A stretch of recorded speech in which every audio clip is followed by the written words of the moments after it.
So let me reframe that. Thank you for being so open and vulnerable about what's such a heavy topic. So Joan is asking, two-part question. One, what was it like for my father coming from New York, diaspora, Jewish diaspora central, like with Jews everywhere, to coming to Portland, Oregon, which was, by the way, Portland in 1960 was a very different city than Portland in 2019. So what was it like to be a Jew in that environment, when there are very few, it's just a different Yiddishkeit. And then the other thing is you're just reflecting and asking about being proudly Jewish at this moment, where anti-Semitism has reared its ugly head. What do we do with that? What does it mean to live Jewishly, proudly, authentically at a time when it doesn't necessarily come without consequences? Well, I have to say that I don't recall that much anti-Semitism when I came to Portland. Was there some? Yes. Was there an awareness of differences? Yes. My wife once said, my wife is in real estate, and she's been involved with certain companies for many years and has developed many friendships in those. And she said they have no problem in their relationship, but she said they never forget I'm Jewish. So whatever that means, but I'll tell you something, I'm much more concerned today than I was in those days. We are living in dangerous times with this man. And he has spread this hate throughout, brought out, pardon me to get a little political here, but he has brought out this hateful movement of white supremacy and everything else, and there is more anti-Semitism. There's studies on it. Now is the time to be concerned about it. Right. So, I don't have the answer, but I think that this is the time to be proud and loud. I think that's actually the answer. I don't just mean simply defiantly. I think that this is the time for us not to hide and for we should. I saw this when I was at the mosque Friday. There was a gathering at the Muslim Educational Trust to kind of respond to the New Zealand shooting, murder of 49 innocent people. And so there were imams there, and rabbis, and pastors, and priests, and everything. And in the front row were these beautiful little Muslim kids from middle school and on up. And mercifully for their sake, they were released back to their classrooms before all of the clergy had a chance to give their sermon on the issue. But what I wanted to say to them was, you be proud of who you are. You be proud of your dark skin. You be proud of your immigrant accent. You be proud of your Quran. You be proud of who you are, because that is so important for us, for our moment. I'm not saying to be careless in certain circumstances, but in general, now's the time for us to stand up and to be proud, to be vigilant, but also to be really proud of who we are, because we are really the American story. This is really our country. I don't mean as Jews, obviously, but I mean the story of this country is obviously, I think, at this point, undeniably, the story of immigrants shaping the culture with whatever they brought with them from wherever. The only people from this continent are Native Americans. Everything else is from immigrants. And so now is the time for us to really be proud about who we are. But I sympathize with you, and it's a scary time, and thank you. You give voice to that. Yes? Another comment on this. Rabbi Stanford and I did work together with a lot of non-Jewish leaders in this community over many years. And therefore, there's been a lot of developed, wonderful relationships for years. Yep. The Chazan. You mentioned the differences that you both had. Yeah. So can you elaborate? Yes. Not Thank you. only the form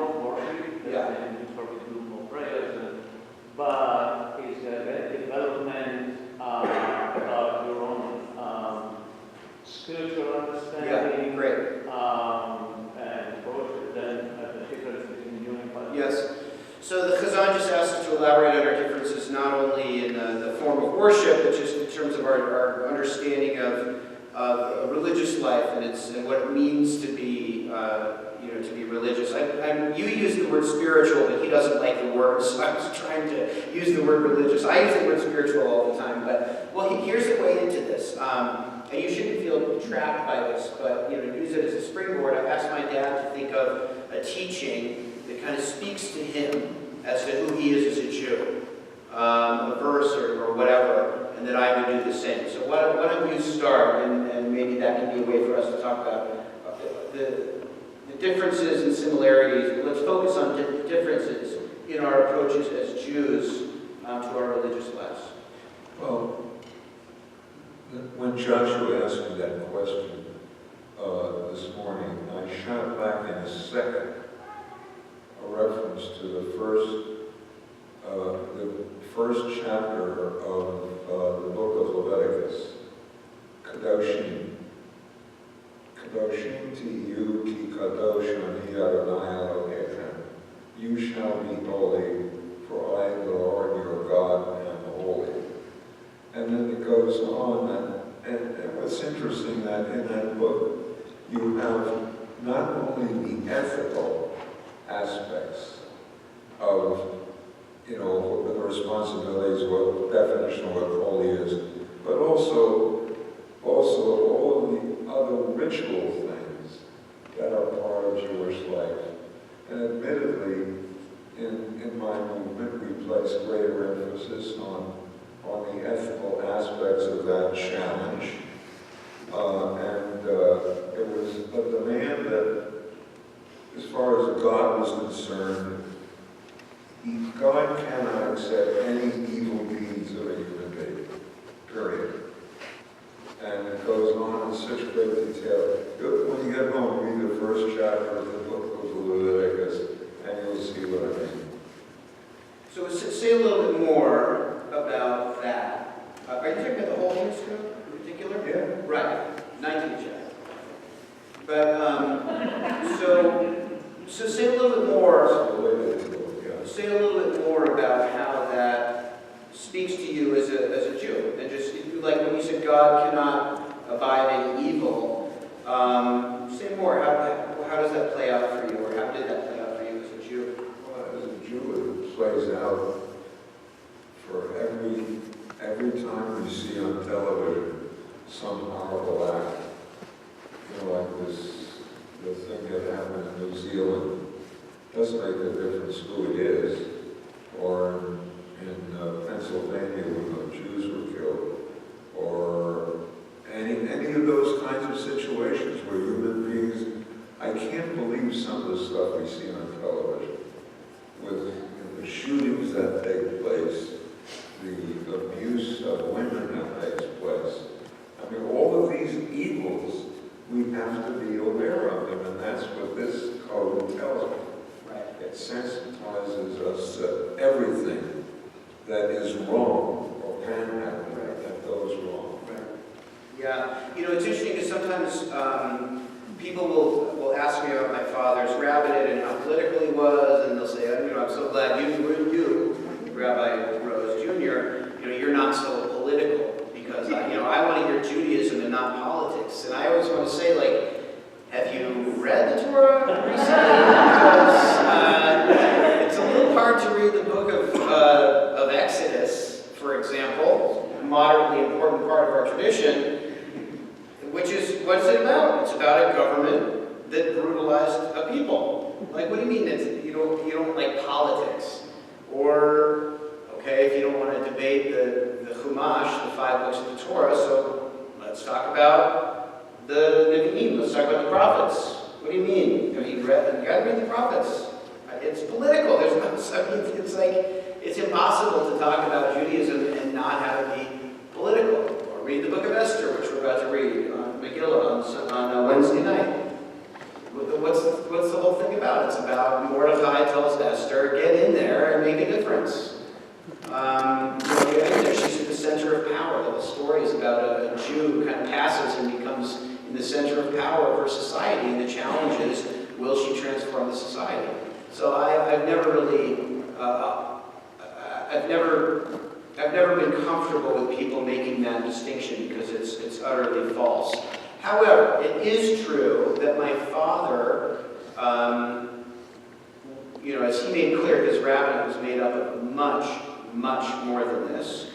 And he's given gorgeous sermons on spirituality and prayer, but in general, obviously very outspoken on a number of policy, social policy issues, in a way that I don't love to do that. It's not my go-to place. I don't like to talk politics, not because I'm not comfortable doing it. I'm a very political person, but because it's not where my Yiddishkeit takes me, which I'll talk about in 1 second. And I will say that one of the many frustrations I have with the current administration is it's like, man, I just want to talk pure Torah. Do I really keep making me have to talk about issues in the public square because what's going on is so over the top and outrageous that I keep having to talk about politics, because to be silent at this moment would just be outrageous. But yesterday I talked about a little bit about Trump. I don't want to be talking about public policy, but it's like at some point it just becomes so ridiculous that it becomes Hilul Hashem, a defamation or desecration of God's name, to remain silent when some of the things that are going on are going on. So what I will say, though, about the text that I chose, so my dad said, Kiddushin to you, you shall be holy because I, God, am holy.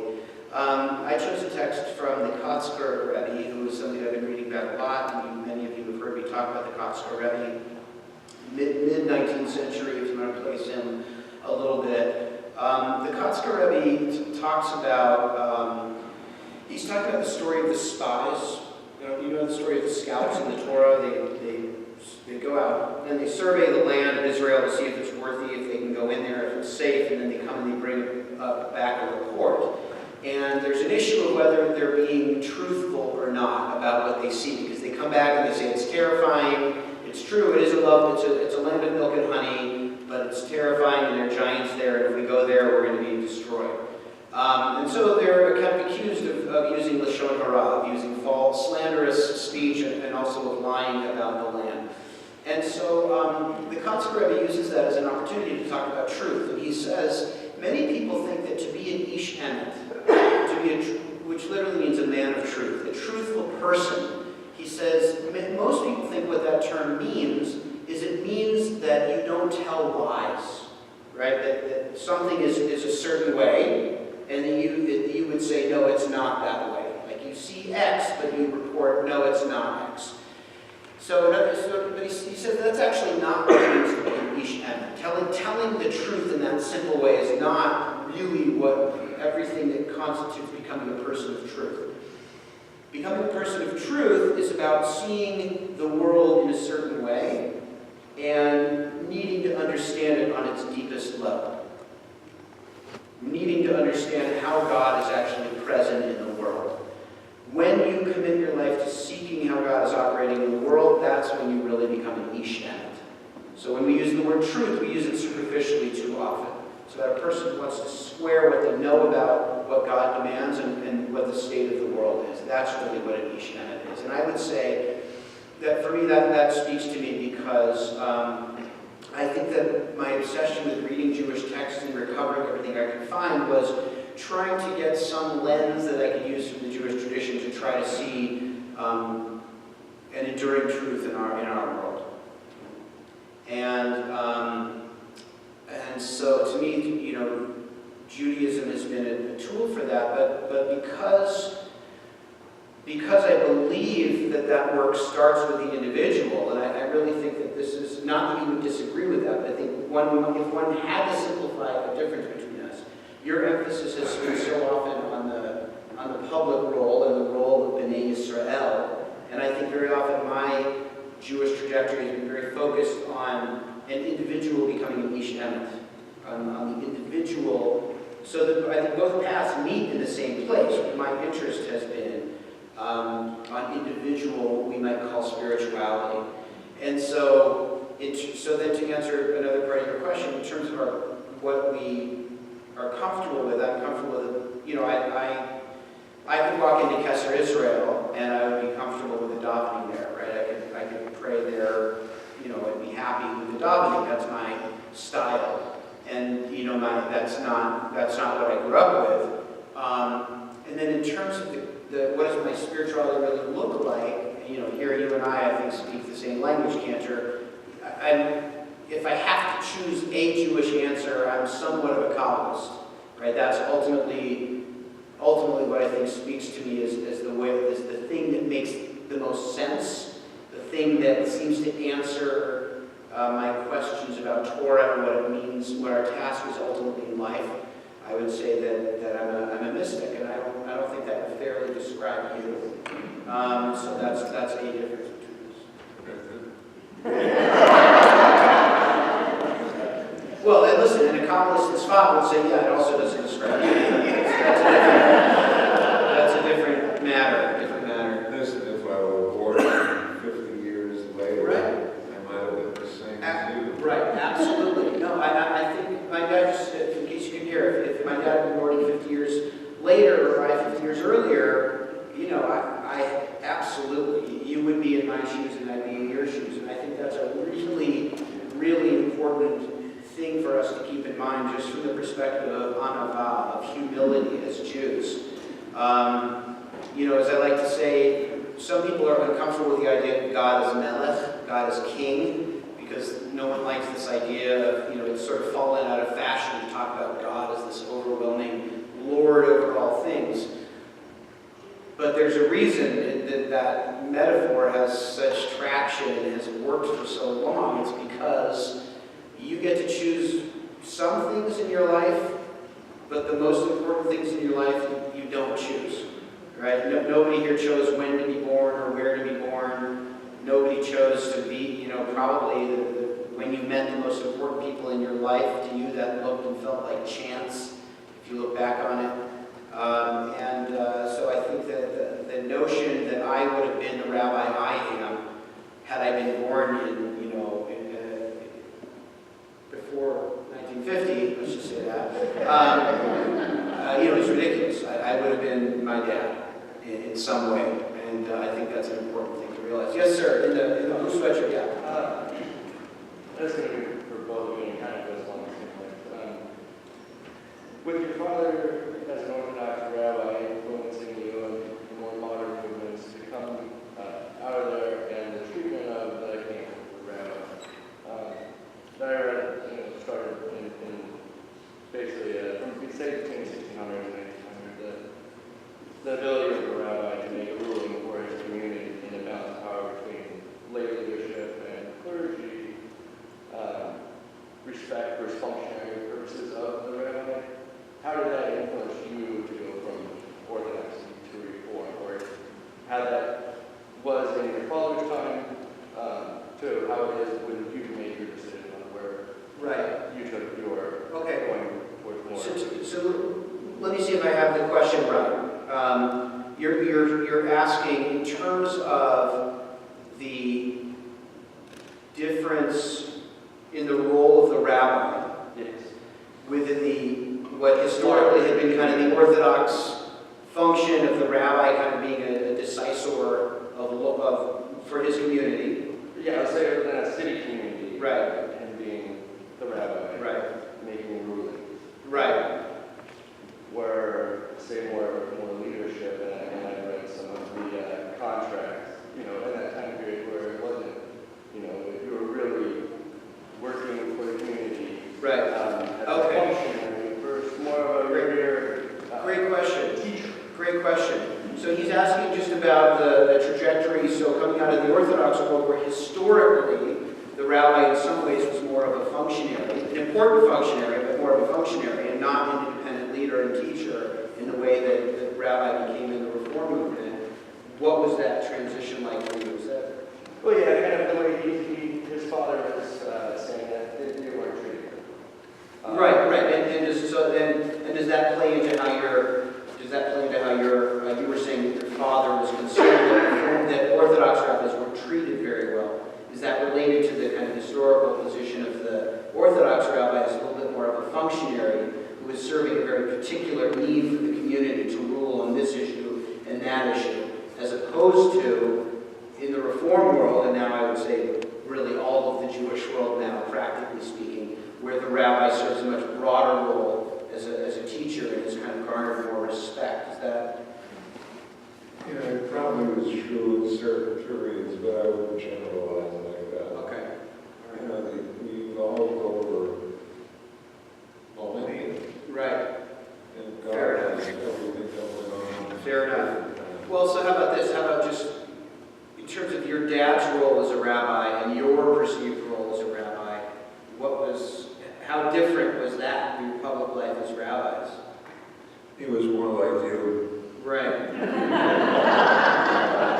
I think better said, I am more like he was. Right. What do you mean by that?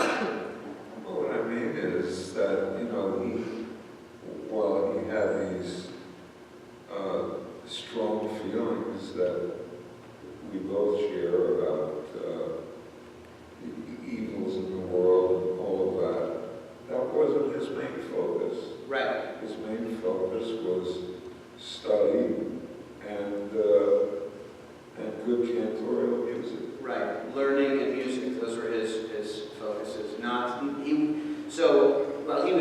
He and your mother were both very politically aware, especially your mother. That wasn't what he was talking about on Shabbos. No. Right. Very interesting. Let's take, I want to be respectful. I mean, I could do this for the rest of the day and night, but I want to be respectful of people's time. And so I'll just take 2 more questions, and then we'll go from there. Yes? I have a story that I'd like to share with you. I come from the other service out of town, so I found this conversation to be very interesting, speaking of fathers and sons. Yes.